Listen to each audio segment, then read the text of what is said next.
closer this is. Actually, I guess you don't want to swallow this, but I got all 3 of these stools for $50. Facebook Marketplace.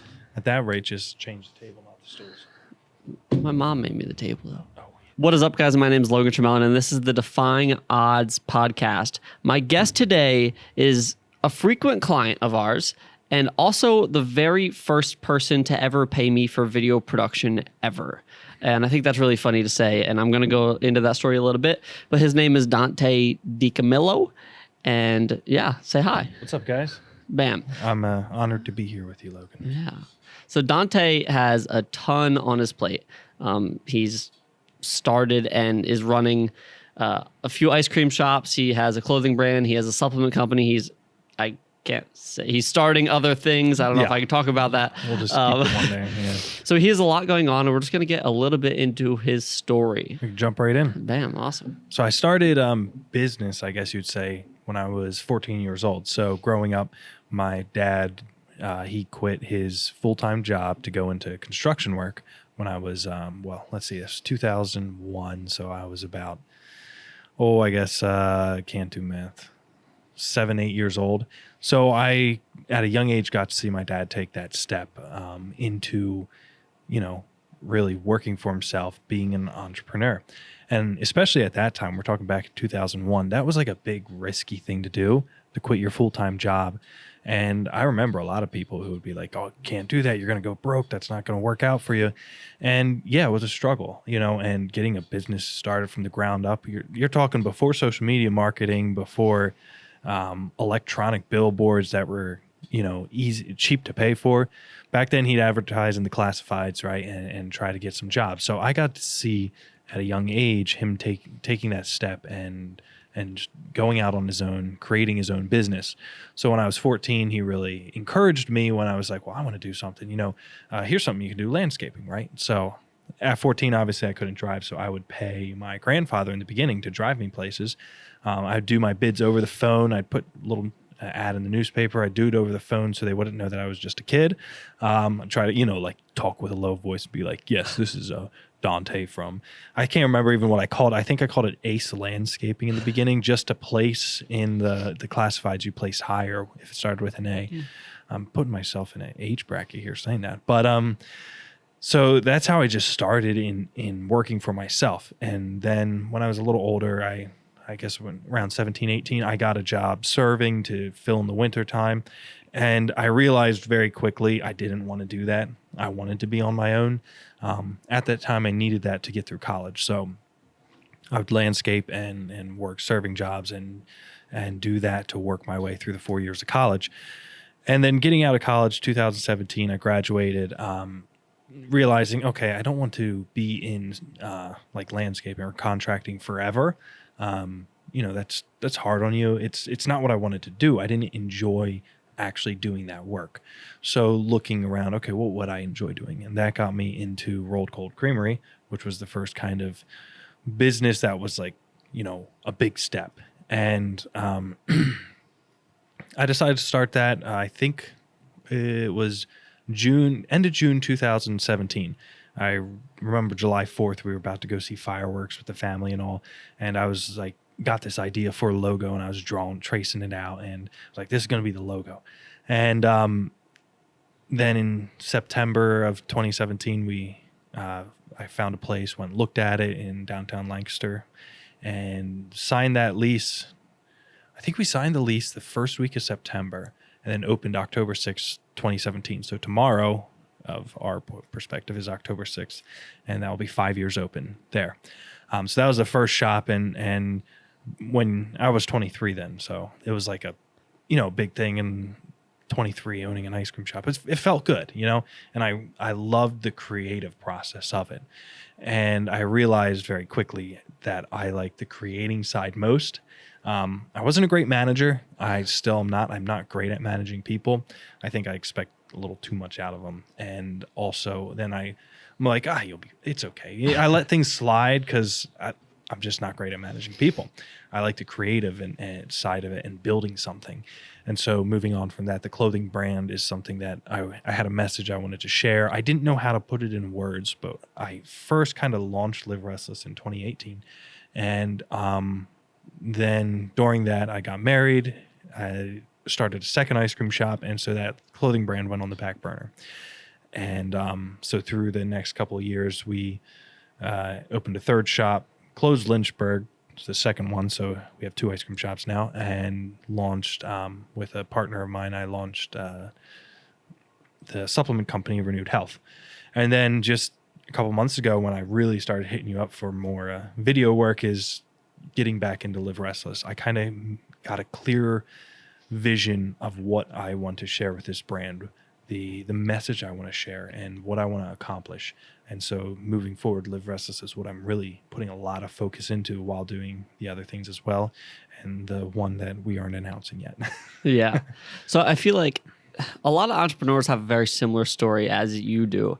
You were one, you had the parenting and like you got into working hard at a super young age. But then you quickly realized that you did not want to work for somebody else. And I had a very similar story where actually the person I'm doing another podcast tomorrow, that was the boss that I had when I realized that, and it wasn't anything to him. I just always, every job I've ever had, I'm like, I can do this better on my own. And I've always had that belief as you did. And as I feel like most entrepreneurs have.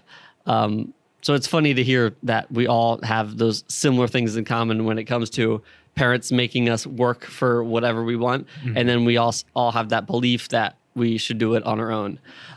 As far as one thing you didn't mention is Rolled Cold Creamery. So your first business that you started, the ice cream shop that you started at 23, you now run that with your wife. Yes, I do. Yes, she's the manager. She's kind of like the manager over all the shops. She does much better at the managing than me, for sure. And she keeps everything running smoothly and making sure we have a good team together.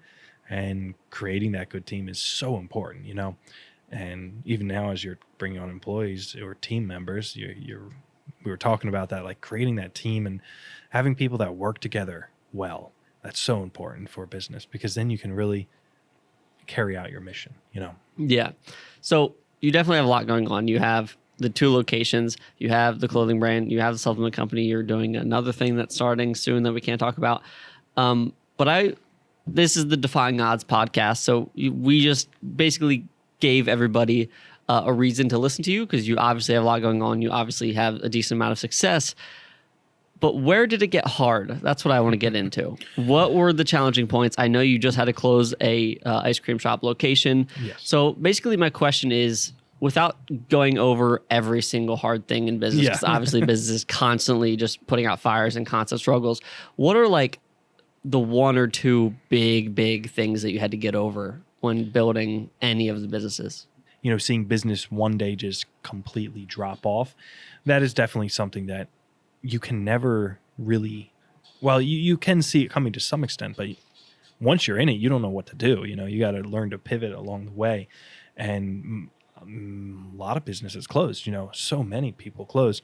But that's one thing that everyone's going to deal with in business. I think one of the things you really have to, defy the odds against is creating that team, and a team that understands your vision, and a team that you care about and cares about your business and cares about you as well. I think that's one of the biggest struggles, whether it be for one, the whole idea of, well, we should get paid more as employees. And you see that everywhere, like, well, this business can afford to pay me more. Well, one thing they don't understand is that money that comes out that you're paying in taxes, you look at your pay stub, right? See that money come out in taxes. Well, as a business owner, and you've seen this as well, you're basically paying that same amount in taxes on that person as well. So when you're paying somebody, I've never paid anybody minimum wage, but say you're paying a minimum wage plus all that taxes and all that, and then payroll service, you're actually paying them closer. If 7.25 is minimum, you're more at like 10.25 to 11 already. So when you're putting it up more and you're trying to keep up with these massive companies doing 15 an hour, you're actually pushing over 20 an hour. And understanding, okay, coming to the people being like, I do care about you, but this is all we can afford as a business, and just keep the doors open. It's not all smooth sailing. It's not like it's not just like you're building up a massive bank account number and that's that. Most of the time, the business owner in the beginning especially is making less money than one of the employees, and there were times where, you know, I just ate beans and rice to save money, you know, like couldn't even afford to go out to eat, couldn't do that. And realizing, okay, I really want this business to succeed. And so there's going to be sacrifices along the way, whether that's going out to eat, going to parties. I'd never even been out at a bar drinking before, ever, you know, and not that I really want to be, but like that's a sacrifice you have to make along the way and realize I'm not going to just do normal, you know, I'm going to, well, there you go, defying odds, right? You're going to defy what culture is telling you is normal, and you're going to succeed no matter what. So I think really building that team and helping them understand as well what the mission is and the hardships along the way. Don't be afraid to share some of that, you know, with them. And obviously you don't have to put it on them. It's not their responsibility. You're the business owner. It's your responsibility. But to make sure they understand, okay, there is more to this than just me getting a paycheck every week. Yeah. So I think that's one of the biggest things. And second, getting married while doing all that, that's definitely something that you got to work with, you know, making sure, okay, I just got married now. 'Cause I got married in 2019, right? So in the middle of starting up, right when I think I got married the month before we were supposed to open Lynchburg, and it got pushed a little later, but making sure that your wife, my wife, or your partner, whoever you're with, you dedicated your life to them, not your business.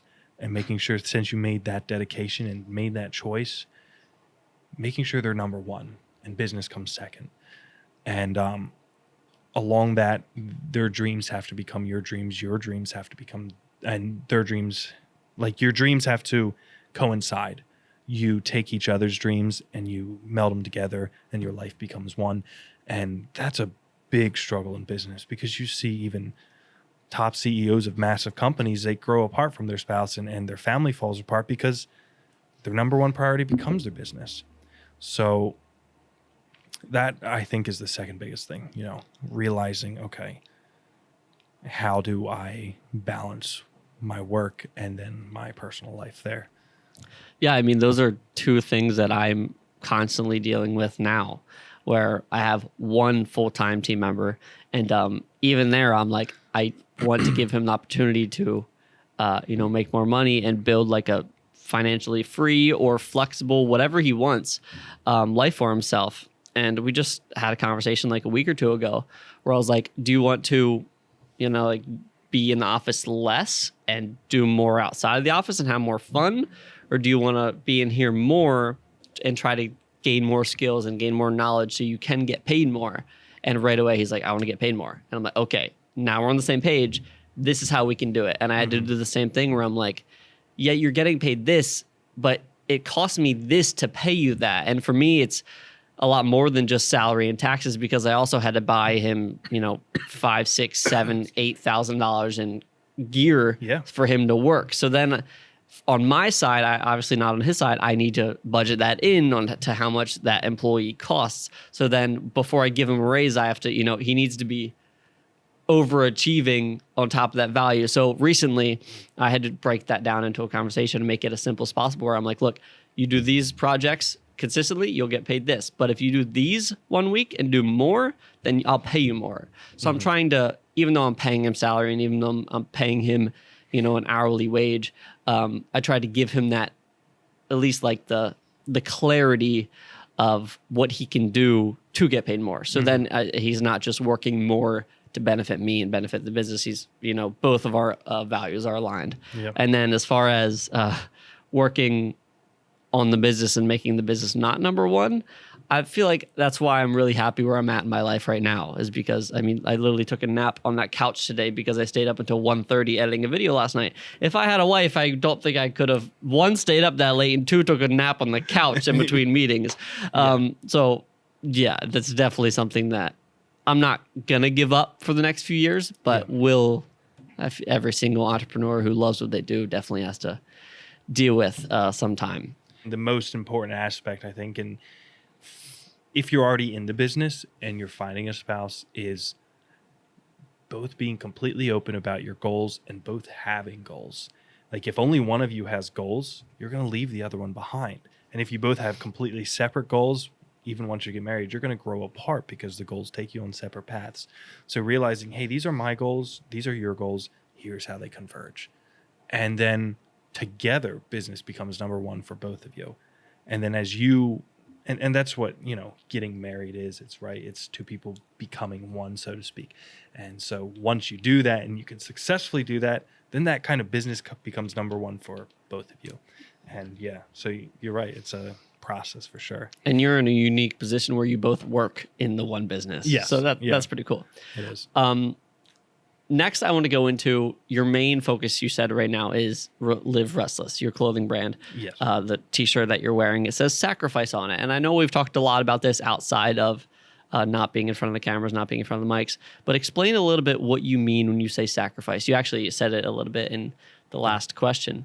Yeah, I think I did. You're right. When you say choose your sacrifice or sacrifice, what does that mean to you? To me, it means that when you approach something in life, whether it be a relationship, whether it be a business, whether it be a job, if it's something that you really want to do and you're going to dedicate time to, you're going to have to sacrifice something else along the way. It's kind of the dichotomy of sacrifice and success. There cannot be success unless you're willing to sacrifice something to get there. So if you want to become more, fit in the gym, right? Like me, I want to become stronger. I want to lose some weight, some fat. I want to keep weight on, and I haven't been in the gym for 2 months now. But I have to sacrifice some time, whether it be some time in Live Restless, some time in Rolled Cold, some time with my wife. I have to sacrifice some time somewhere, sometimes sleeping, to go to the gym and become more successful in that area.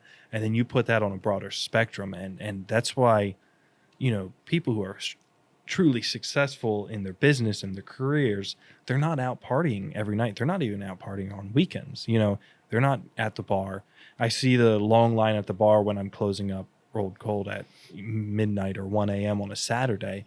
And it's like, sometimes you're like, they're out having fun. Why am I not having fun? Well, see, I'm sacrificing that. Even though we're the same age, some of them are older than me, some are younger. I'm sacrificing that so that I can build this business for my future family, so that I could sell it one day. I mean, I could probably find somebody willing to buy it right now if I wanted to, and there's sacrifices that have to be made. And until you can really become comfortable with making daily sacrifices, you're not going to do better. Even now, I decided to make this one sacrifice, 15 minutes a day to just meditate. I've been kind of out of control with, I get really razor sharp focused on the silliest things. I got razor sharp focused on organizing batteries the other day when I had to get these prints done for our photo shoot later that day. And then 30 minutes later, I'm like putting this foam insert in a case for the batteries because I was tired of them being in it. And it's like, what is wrong with me? So I just started taking 15 minutes. I'm sacrificing 15 minutes of working to meditate, to take stock of myself physically, mentally, spiritually, and making that sacrifice already in just the past 3 days has made me more successful mentally already. It's only been 3 days, so I've made this decision to make that sacrifice, and I'm excited to see what success comes from that. But becoming more and more comfortable with sacrifice, it has to happen. What does it look like today? And usually it is a daily thing, I mean, that really comes down to achieving anything. In order to achieve anything, you have to, you're ultimately just giving up something else. And most people don't. Most people are just very, I wouldn't even say satisfied, but they're stuck with being comfortable. And a quote that I loved was from, I forget his last name, Alex. He's the dude who climbed, what was it? Alex Honnold. Yeah, he free climbed the side of whatever massive mountain or whatever. Yeah. And he said nobody ever achieved anything by being, comfortable and cozy. Mm-hmm. And I heard that the first time. I was like, that's kind of depressing. But at the same time, it's true. Yeah. Like every time I've done anything in my life to kind of just get to the next level or like expand or raise my standards is what I would say.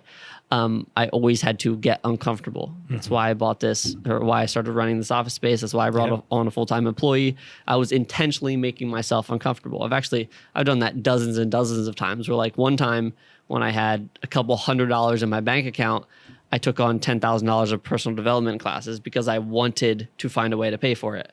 And I found a way to pay for it because I made myself uncomfortable. And I feel like that's something that you never see. You rarely see in humans that ultimately creates not necessarily a lot of fulfillment, but helps them figure out the science of achievement. Yeah.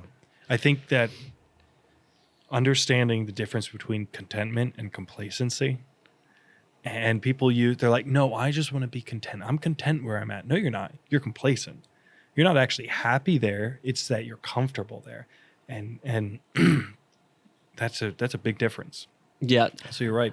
I learned from Tony Robbins that there's really two things in life you have to master: the science of achievement and the art of fulfillment. And that's why you can hear of, all these millionaires, billionaires out there who have tons of money, have every material object you could ever have. They've figured out the science of achievement, but they didn't master the art of fulfillment. And the art of fulfillment literally can change. It's different from person to person, and it changes as you grow and evolve into different, types of humans. And it gets really interesting because a lot of people who are fulfilled don't have much achievement, but most people who have a lot of achievement aren't fulfilled. But that doesn't mean they're both, impossible to achieve at the same time. It's just the type of human that achieves a lot is normally just extremely unsatisfied. And then from what I've learned they're just consistently unsatisfied. So they keep on trying to grow, and they think that growing their business and, buying all this stuff and making themselves look cooler, they think that's going to make them feel satisfied. When in reality, it's a complete opposite. Being fulfilled and being joyful is a feeling that you can create in an instant. And every single one of us has it in our souls already, regardless of where we are in the stage of life. It brings me back to, I think it was Gary Vee where I first heard this idea. It might have been Tony. I take a lot of what I know in life from Tony Robbins and Gary Vee. So that's I constantly bring them up because I feel like everything I know is based off of what I've read and listened to from those two. But one of them said, it was definitely Tony, the goal in life is to be super grateful for where you're at, super just grateful and happy and joyful for where you're at in life and just the opportunities you have, but at the same time, not being satisfied. So I'm constantly trying to, find that balance of where like, I love where I'm at in life. I'm so grateful. I have so much time ahead of me, but at the same time, I'm nowhere even close to satisfied. I like that. Yeah. I like that you using the word joy there, joyful instead of just happy. It's different. It is. I think I might have heard that from you the first time. Yeah, joy. The definition of joy is calm delight, and I just love that definition because I'm not somebody who's like, hey, happy and jumping up and down and just like, if I'm happy with something, I'm just like, that's awesome. It's kind of like when you give somebody a present right at Christmas and they're just like, this is the greatest. I've never been that person. I'm like, me neither. Man, I love this. Thank you. Yeah. And it's that calm delight. And so I really resonate with that more because happiness is like instantaneous, right? Joyful is kind of like that. Okay, I'm calm and I'm delightful in this. Yeah. But yeah, I need to work more on that. Being happy with where I am, because I'm very much like I need to do better, and I go over the top where I'm like I need to do better. I'm just so unhappy with where I am. So that I always appreciate you speaking about that and how you got there and such. Yeah, I mean, I pretty much just I report what I read and what I learn, and I learned from Gary, and I learned from Tony, and I learned from a few other people who are just way further along than anybody who I am remotely close to in life. So I do my best to not speak when I don't actually know what they're talking about. But when I feel like some of the things that they talk about are just common sense. It's just facts of life. So like that is just how life is. So I'm just reporting on what I've learned. Let's get out a little bit out of the mindset talk and the entrepreneur talk, and let's go into how we met. Okay. So this is a pretty funny story. I love telling people this story. I think it's so funny. And I'm gonna have to pop up our contract on the video version of this. We have a written contract. It's in my Dropbox. You can't read it because it was my handwriting. It was all handwriting. It was very legit on lined paper that we just ripped out of a notebook. So this was when I first started getting into video. At this specific time, I was DMing random businesses on Instagram and walking into business storefronts here in Lancaster, Pennsylvania, and trying to make free videos for them. I would walk in and be like, hey, do you want a free video? I think I ended up making like two videos out of the dozen or so businesses that I walked in. And I think I only got one reply on Instagram. And that one reply on Instagram happened to be from Rolled Cold Creamery, which is the first company that Dante started. I guess my question is, why'd you answer? Do you want the honest answer? Honest. Oh, man. I don't think I've ever asked this before. It might be a little rough, okay? It's all right. So, at that time, what year was this? 2017, 2018. I can't remember. It's either I started October 2017, so very end of 2017, I think, or beginning or spring of 2018, one of the two. I'm thinking spring of 2018, I believe.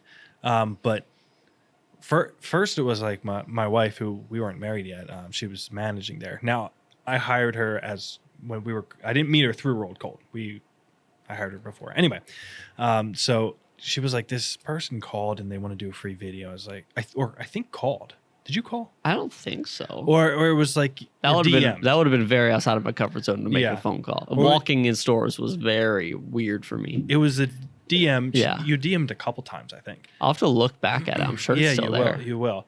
And it was when you came in the store. I wasn't there. That's right. You came into the store and she was like, this kid really wants to do a free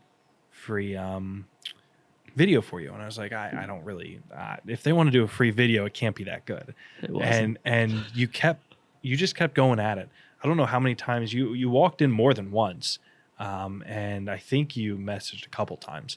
I don't know if you can go back and find that, but it was because I was like, I'm tired of hearing of this person coming in and bothering me. So fine, just do a free video. That was my actual response for real in the beginning. It was a little negative. It was like, this person's pestering me, squeaky wheel gets the oil. It's like, all right, do the free video. I don't even remember what that free video looked like. I wish I could find it somewhere. It's got to be somewhere. I bet it was awful. I think I did post it. Was the first video that I made for you for Rolled Cold? It was. For some reason, I thought it was for the clothing. No, the very first one with the free one, it was like a free 15-second video of ice cream. And I was like, cool. I'll have to find it. I could shoot that on my iPhone 7 that I had at the time or whatever. No, it wasn't terrible. It really wasn't terrible. But it was like, okay, it was a free video. That's cool. But I was like, you know what? I just loved your attitude. I loved your positivity. I loved the fact that you were persistent. You were like, I'm going to do this no matter what. I don't care how many times you tell me, maybe later, making up stories like the owner can't get to you right now, whatever it was to just like, leave me alone. But it was like, man, I really appreciate the fact that you were persistent and that you delivered when you said you would. You did a longer video than you said you would, and you gave it to me before you said you were going to get it to me by. And I was like, oh, those are cool things. Now, I don't know anything about video. I bought a camera that was like $800 from Target. It was horrible. So it's like, I need somebody, and he's really going to grow. And I don't know. I just could tell by your attitude, all the potential. So, I think we set up a second meeting or something, and that's when you came out. We were sitting at the front bar of the shop, and so we made the contract. Yeah, I was like, "Does this price work for you?" And what was the amount? Do you remember? It was not a lot. It was like, I think the contract was for like $50 or $100, because I remember after we signed it, you're like, do you have any lighting? Because we wanted to shoot stuff for the t-shirt company in your garage. And I was like, no, I don't have any lighting. You're like, oh, here. You pulled out like another $80 in cash. And for me at the time, that was like, poof. Like this dude just gave me $80 extra to go buy my own gear. So it was wild. But here I found it. June 22nd, 2018. Hey, your ice cream shop looks awesome. I'd love to offer you some value. I'd be happy to make you some short videos and some photos for you to use as content on your social media on me. Wish you the best. Bam. Did I ever answer that DM? Nope. Yeah, no answer. How did I get back to you? I don't know. Somehow I got. Maybe it was one of the times you showed up in the store. It had to have been because the next reply is you replying to one of my stories in 2020. Oh, so man, that's been a while. after we already knew each other. Yeah. So yeah, I mean, it goes down in Instagram DMs. We were just talking about that earlier. Yeah. Somebody here reached out to me on Instagram. He wanted to learn how to video or get into video. So I invited him over. He helped us set everything up. I have a meeting tomorrow with a big person at a very big marketing company, one of the biggest ad agencies in the country. I'll say that. All through Instagram DMs. So I mean, you can do some work through Instagram DMs. Yeah. And got my first client through it. I think it's hilarious. It's great. It's been a fun journey too. It really has. Yeah.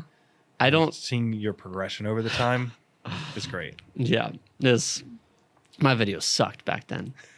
Well, they weren't terrible. I'm surprised you paid. I wouldn't have paid for that work. I'll be honest. I think somebody told me, like, did you pay for that? Because then I was like, God, no. No, I didn't pay. It was free. It sucked. No, it really wasn't that bad. It really wasn't. The photos were a little, but the video work, Yeah, we were just talking about the some photos. cool. You got a couple cool shots that I really liked. I think are still around. Yeah. You know? I did just go back. One of my other clients was a brewery, a Springhouse Brewery in Lancaster. Mm-hmm. They were one of my other first clients, and I got that client by walking into their downtown location, and I just went back and looked at the photos that I shot for them, and I don't know why they paid me. They weren't even in focus. I'm like, I think they were paying me $800 a month at one point. Wow. It was $200 a week, but I had to run both their Instagram pages. So for what I was doing, it was nothing. But for the quality of work, it was not good. Like, that's crazy. Yeah, that's neat though. I think it's funny. Persistence. Yeah, I mean, honestly, with your abilities at that time, you shouldn't have been able to get these contracts. I shouldn't have had I shouldn't have had work. Period. You defied all odds. I defied the odds. Look at that. You got there. And you did. And persistence, hard work, man. Yeah. That was just the very beginning. I don't even think I don't know what my dreams were back then. I don't know if I wanted to be a YouTuber or. I think so. I think we had that conversation, and I think you probably pulled up like Gary Vee or something. Was like, I want to be like him. Maybe. And I think at that time you were in. Dealing with what was that group? I can't remember now. But No Small Creator. Yeah, No Small Creator. Yeah, Cody. Cody. Yeah. And you were like looking at all that work. That was in the time when vlogs were a big deal. You know? That's when I was a daily vlogger. Man, I miss those days. I feel like I don't. No. Well, I didn't make them. Well, I made daily vlogs for 3 days once, and yeah, that was it. I got inspiration from you. Actually, we could go back to the whole sacrifice talk here because at this time in my life. I went to school, high school. After that, I had a part-time job with the person who we're interviewing tomorrow on the podcast. Wait, you were still in high school then? I think so. Oh, man. Yeah. Because I went to school, then I had a part-time job, and after I finished at the part-time job, which was 3 times a week, then I went to my not even office space in the city. I went to my desk in the city. I didn't have my own room. It was literally, I don't think I ever told anybody this. I never took anybody there. It was in a co-working like business center in downtown Lancaster, and I had a desk under the staircase. I remember that. Did you ever see it? Yeah. Yeah. I had like bright colors. It was $100 a month, and I had a desk under the staircase. Wait, they were charging you $100 a month for that? Yeah. But it gave you the desk, It got me out of my house. That's why I did it. No, that's cool. That's what you got to do. That was what I was waking up before school to go to the gym. Then I would go to school. Then I would go to a job. And then I would go into the city and pitch random businesses videos and try to do my own thing and try to learn as much as I could. That's what I was doing as, I don't even know how old I was, 18? Yeah. Before I ever had any health issues, which that ultimately gave me more fire. Yeah. It's just funny. That was before all your health issues, huh? I think so. Yeah. That's crazy. No, that would have been after my first surgery. Yeah, because I remember us talking. I didn't do anything before my health issues. That like really changed my life trajectory for a lot. Before that, I was just a normal kid. You said the 2 types of things you're constantly dealing with. Give me a story of the biggest problem. When I say the biggest problem you've ever dealt with, for me, it would have been, one of my surgeries, not necessarily anything related to business. But what is the biggest problem, the biggest struggle that you've overcome running these 4 or 5 businesses?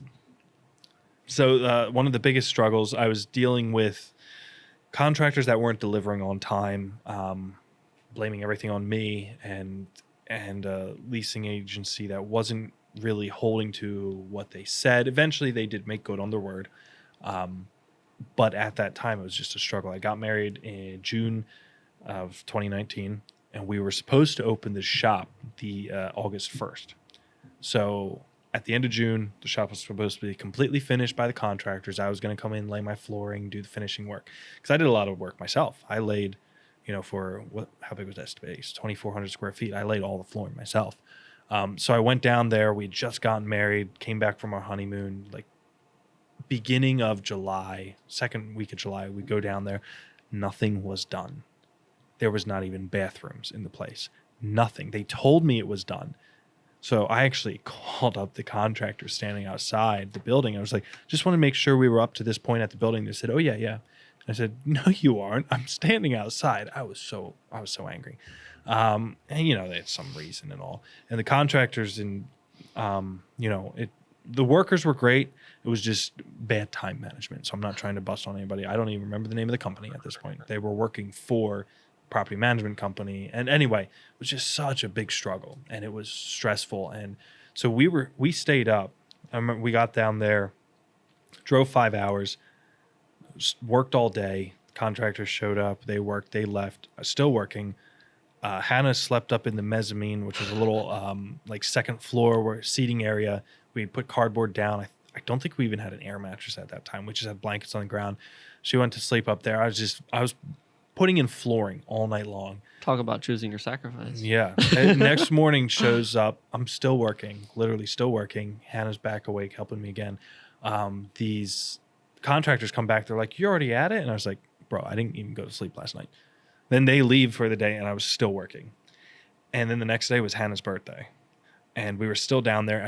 I was like, I brought some presents, but like, here, happy birthday. And it was like, we're there up for hours.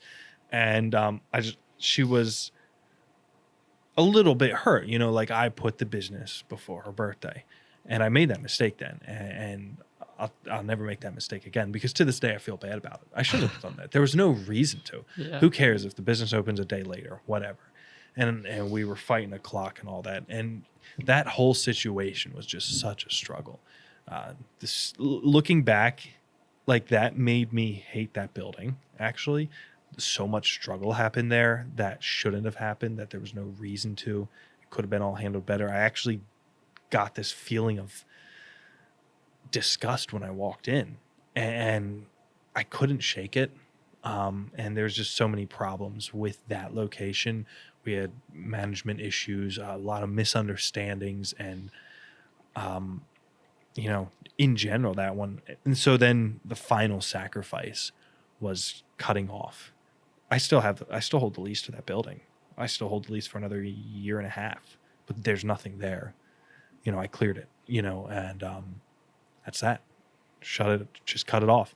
And it was like a sacrifice. It felt like a big sacrifice, but the only sacrifice it really was, mostly, was just my pride, Yeah. And when I cut that off, it felt like an anchor that I cut off, and I can move forward now. I feel so much better. It really has taken so much stress off. Should have made that sacrifice long ago. But yeah, that we had a fun time, man. We were getting like to-go food from everywhere. Just chugging energy drinks. At one point, I was like, I just remember, like, I couldn't breathe. I was choking on energy drink. I just remember this vivid memory. Like, I was half asleep working. I have this vivid memory of, like, not being able to breathe, inhaling energy drink. And it's just this miserable feeling, man. But, yeah, so be wise about what you do. And you got to make mistakes to learn, right?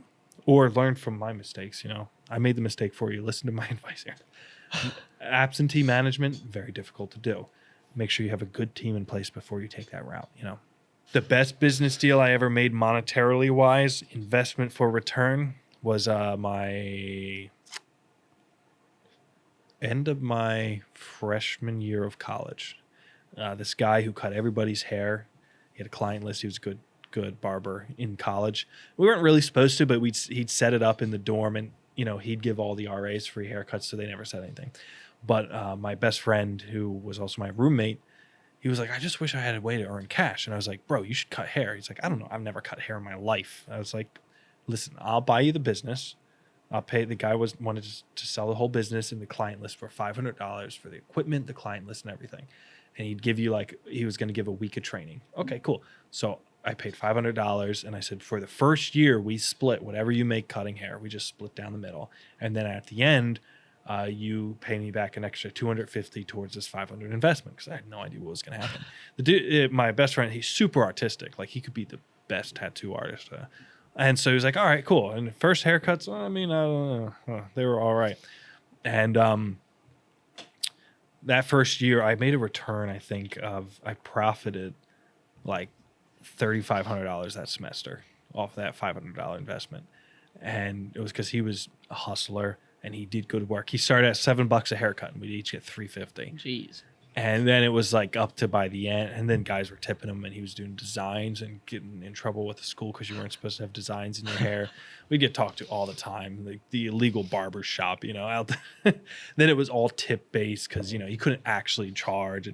But anyway, so that investment, $500, I got a return of like $3,500 off that. And now he just opened his own shop where he has barbers working for him now in Philly. That's awesome. And he cuts for Eagles players and everything. He cuts their hair. So it's that was the best business deal ever.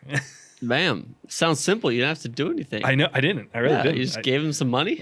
For me, that was the last $500 I had, because I had to give it to the guy at the end of the semester. And I was like counting to make sure I had enough to fill my truck with gas to get home. I actually, you know what? I picked up somebody else to take home that semester, because they said, okay, if you take me home, I'll pay you $50 in gas. I was like, okay, that'll get me there. So I had to get somebody else, drove them part of the way. And awesome. It hurt, but. Yeah. It reminds me of when I was getting started. I remember when I had $16 in my bank account, and I spent $3 on an Americano so I could work it at night. That's worth it. I spent $3 out of my $16 to get a drink so I could stay up. Americano, that's worth the investment. Oh, for sure. It was a Prince Street Cafe. Oh, yeah. Yeah, right near my desk under the stairs. Yep. I remember that desk. It was great. All right. I think that's about good. All right.